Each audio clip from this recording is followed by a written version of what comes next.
ये है सशक्त प्रदेश और आप देख रहे हैं एसपी न्यूज 24, सच की आवाज सच के साथ। नमस्कार, आप देख रहे हैं एसपी न्यूज 24। मैं हूं विवेक सिंह।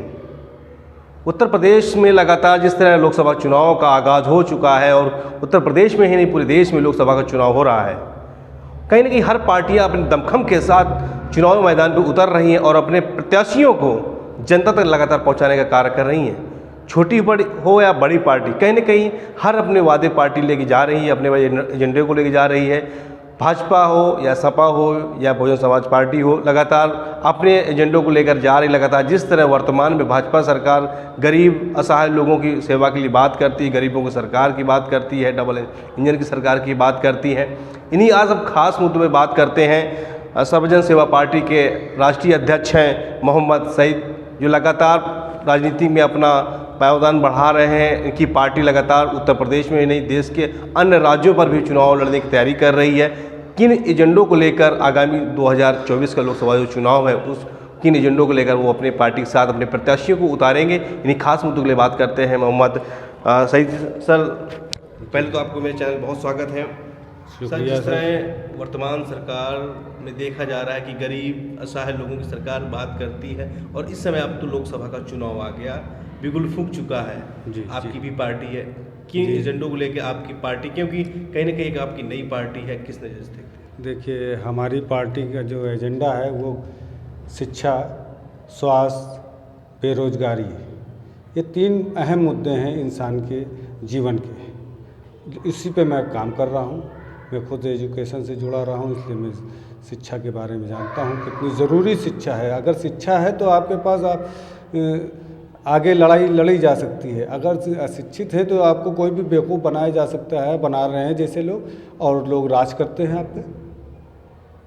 सर, शिक्षा की अगर बात की जाए, रोज़गार की बात की जाए, वर्तमान सरकार में शिक्षा की रोज़गार की बात क्यों नहीं की जा रही? कहीं ना कहीं देखा जाए कि हाल में ही अभी आपने देखा कि लगभग 60 लाख पुलिस अभ्यर्थियों ने फार्म भरा था, वो पेपर लीक हो गया, ARO का पेपर लीक हो गया, RO का पेपर लीक हो गया। उत्तर प्रदेश सरकार में जो भ्रष्टाचार की बात होती है, क्या लगता है?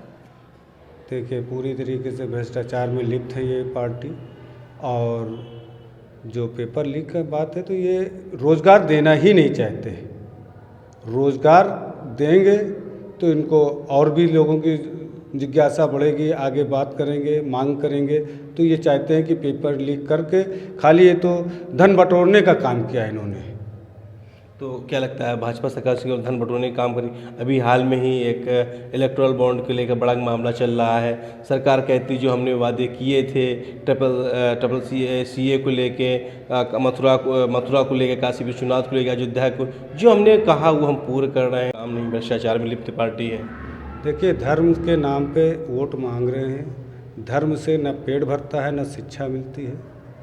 और जो रही CA की बात है, ये हम जो लोग पहले से हमारे वहाँ हैं, हम उनको ना रोज़गार दे पा रहे हैं, ना शिक्षा दे पा रहे हैं, ना मकान दे पा रहे हैं। जो वो है तो उनको उजाड़े फेंके दे रहे हैं। आप बताइए कि बाहर के लोगों को ला के बसा के आप क्या करेंगे? आप देखिए कि कोरोना काल से अब तक हमारे देश के कितने लोग हैं तो भारत देश की नागरिकता छोड़ के तो विदेशों में बस गए हैं।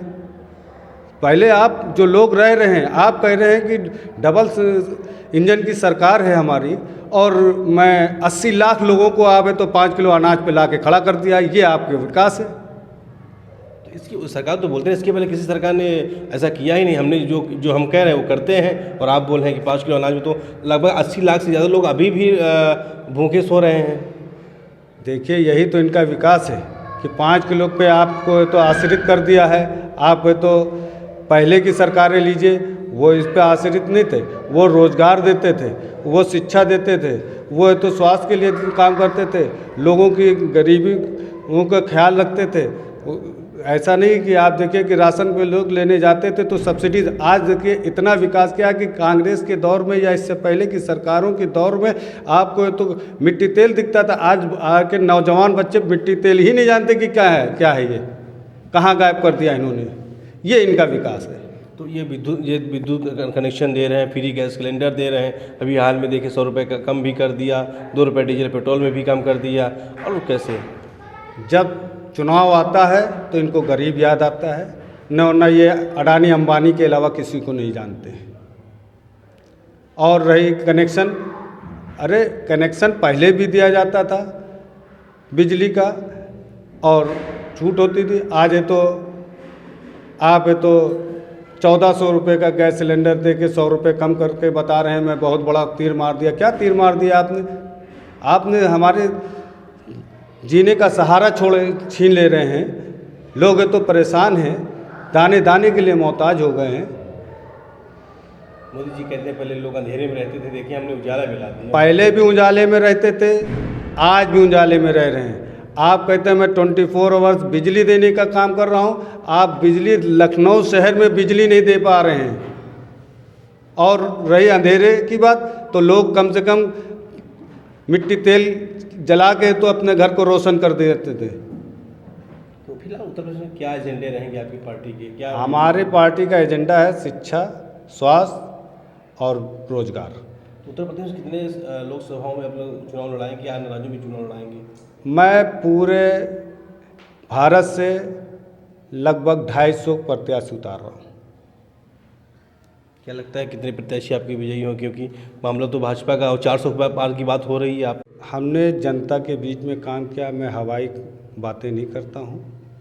ये तो हवाई बातें कर रहे हैं सिर्फ 400 के पार, 400 के पार। अब इनके आंकड़े होंगे, मगर जब तक जनता से पूछिए तो इनको एक सीट नहीं मिलने वाली है। अगर निष्पक्ष चुनाव हुआ तो ये एक सीट नहीं जीत पाएंगे। निष्पक्ष चुनाव के लिए करना क्या पड़ेगा? किस तरह निष्पक्ष चुनाव हो पाएगा? निष्पक्ष तो होता तो सबसे अच्छी चीज़ है कि बैलेट पेपर होता तो उसमें दूध का दूध पानी का पानी हो जाता। तो सारी पार्टियां क्यों नहीं एक बैलेट पेपर के लिए हो रही हैं कि बैलेट पेपर से चुनाव कराया जाए? चाहे सपा हो, चाहे बसपा हो, या चाहे अन्य छोटे दल भी हों, क्यों नहीं एक साथ आ रहे हैं? ये सब एक थैली के चट्टे बट्टे हैं, इसलिए ये कोई नहीं चाहता, ये लोग नहीं चाहते कि ये तो बैलेट पेपर से हो, क्योंकि ये आपसी अंडरस्टैंडिंग इनकी पर्दे के पीछे ये सब एक हैं। हम जैसी छोटी पार्टियां सिर्फ इस पे संघर्ष कर रही हैं। और आपने देखा कि अभी जंतर मंतर दिल्ली और हर जगह स्टेट में हर जगह पे तो धरना प्रदर्शन हुआ, ईवीएम हटाओ के बात हुई। एक चीज़ और है सर जी, इंडिया गठबंधन लगातार बात कर रहा है, पीडीए भी उत्तर प्रदेश में देखा, पीडीए भी, इंडिया भी और एनडीए भी।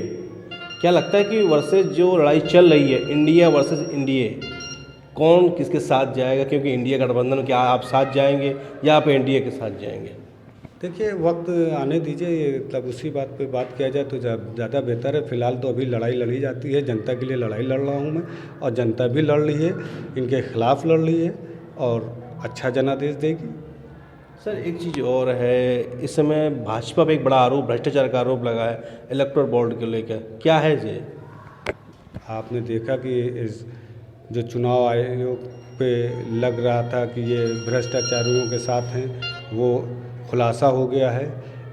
एसबीआई बैंक वालों भी, ये तो हमारे सुप्रीम कोर्ट ने इतनी अच्छाई से तरीके से काम किया है कि उसको जनता तक की उजागर करने के किया है कि देखिए कितना भाजपा ने कितना बड़ा है, तो ज़बरदस्त पूरे हिंदुस्तान का सबसे बड़ा घोटाला ये होगा मेरे जानकारी में। भारत को जो पहले मोदी जी बड़े बड़े वादे करते, मैं चौकीदार हूँ, क्या लगता है कि देश का ही चौकीदार आज कुछ नहीं? चौकीदार चोर है, इन्होंने चोरी का काम किया, इससे बड़ी कोई चोर पार्टी नहीं है। तो आगामी लोकसभा चुनाव पे आपकी पार्टी जैसे लड़ रही है, एजेंडों को लेके पहुँचेगी, किस हद तक देख रहे हैं अपनी कामयाबी? देखिए ये तो भाई अब हमने मेहनत किया है, एक इम्तिहान है हमारा, और इम्तिहान में भाई ये तो पास फेल का काम जनता के हाथ में है, कितना हमको वो लाइक कर रहे हैं हमारे कैंडिडेटों को। और कोशिश ये है कि ज़्यादा से ज़्यादा सीट जीत के लाएं और एक अच्छे निष्पक्ष सरकार बनाने में मैं सहयोग करूं। तो आप थे हमारे साथ सर्वजन सेवा पार्टी के राष्ट्रीय अध्यक्ष मोहम्मद सईद जी। इन्होंने बताया कि आगामी लोकसभा चुनाव में हमारी पार्टी 100 से अधिक प्रत्याशी उतारेगी और उत्तर प्रदेश सहित अन्य राज्यों पर भी अपने प्रत्याशी चुनाव लड़ाएगी। और बात की जाए अगर शिक्षा और रोज़गार की, तो हमारी सरकार से यही लगातार मांग रही है कि शिक्षा और रोज़गार में बात की जाए, स्वास्थ्य के लिए बात की जाए, और लगातार हम लोग इसकी लड़ाई लड़ते भी रहेंगे। देखने वाली बात यह है कि हकीकत में उत्तर प्रदेश की जो राजनीति है और देश की जो राजनीति है वो कितना सफल हो पाती है। अगर भाजपा की बात की जाए, जिस तरह भाजपा 400 सीटों की बात कर रही है, तो क्या उस पर कहीं न कहीं इन छोटे दलों द्वारा क्या विराम लगाया जाएगा? लखनऊ से कैमरामैन मुकेश के साथ SP 24 के लिए विवेक सिंह। ये है सशक्त प्रदेश और आप देख रहे हैं SP News 24, सच की आवाज सच के साथ।